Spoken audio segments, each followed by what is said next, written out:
இப்போ என்ன அப்படின்னா ஒரு 4 ஸ்டேட்மெண்ட் கொடுத்துருக்காங்க, எது ட்ரூ ஆர் ஃபால்ஸ் அப்படின்னு கேட்குறாங்க. விச் ஒன் இஸ் இன்கரெக்ட் அப்படின்றாங்க. 4 ஸ்டேட்மெண்ட் கொடுத்துருக்காங்க, which one is incorrect. So என்ன சொல்கிறாங்கன்னா, first statement PV power equal to gamma equal to constant. இது வந்து அடியாபேட்டிக் ப்ராசஸ் சொல்கிறாங்க. True or false? ட்ரூ தான். ஏன்னா வந்து ஐசென்ட்ரோபிக் ப்ராசஸுக்கும் அதே தான், அடியாபேட்டிக் ப்ராசஸுக்கும் இந்த லா வந்து ஒபே பண்ணுது. சரியா? இந்த இந்த ஈக்குவேஷனை சால்வ் இது பண்ணி தான் வந்து இது ஆகுது. அடுத்து ரெண்டாவது, நோ இ டிரான்ஸ்ஃபர். நோ இ டிரான்ஸ்ஃபர் நடக்கிற ப்ராசஸ் வந்து அடியாபேட்டிக் ப்ராசஸ் அப்படி சொல்கிறாங்க. True or falls?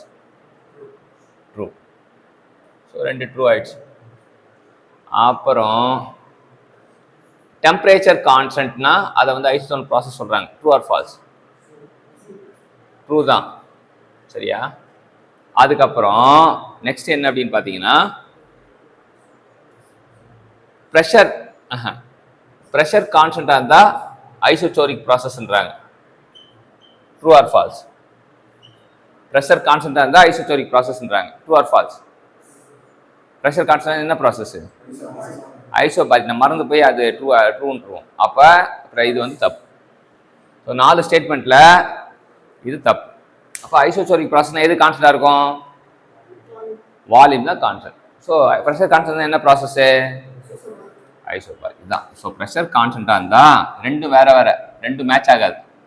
ஸோ என்ன ஆகுது அப்படின்னா, ஐசோபாரிக் ப்ராசஸ்னா வால்யூம் இஸ் கான்ஸ்டன்ட். இதுக்கு பேர் ஐசோபாரிக் ப்ராசஸ். ஸோ அதனால தான் மேட்ச் ஆகலை. சரியா?